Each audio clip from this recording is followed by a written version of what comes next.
I'm now joined by the U.S. Undersecretary of State for Political Affairs, Victoria Nuland. Thank you, Zaka. Great to be with you.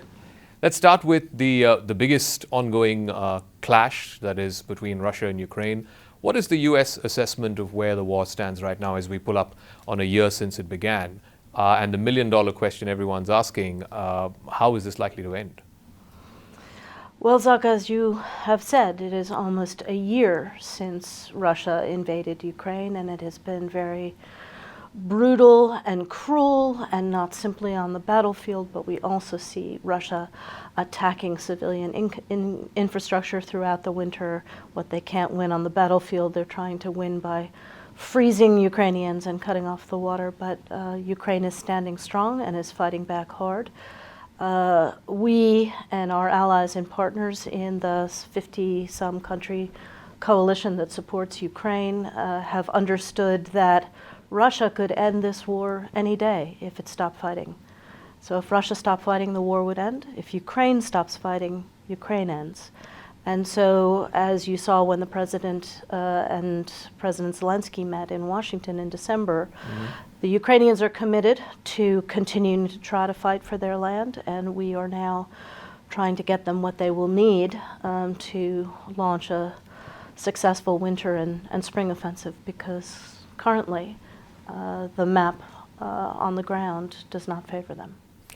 So I'm curious to know, in this context, what the U.S. position is vis-a-vis India's stand. India's not necessarily always taken the position that Western countries have taken on this conflict, and in particular about the import of Russian oil.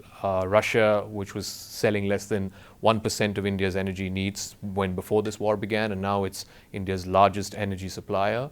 I'm curious to know, have you had those conversations with your Indian counterparts?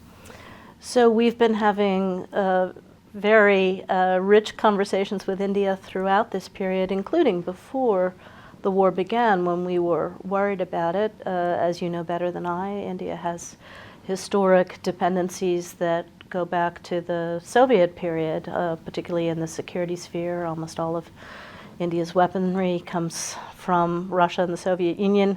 Now you see, not only is Russia not going to be in a position to resupply, but the weapons aren't working too well out there. So we've been having the conversation about diversifying away from that kind of dependency, doing more with the U.S. and with other friends in the defense sector.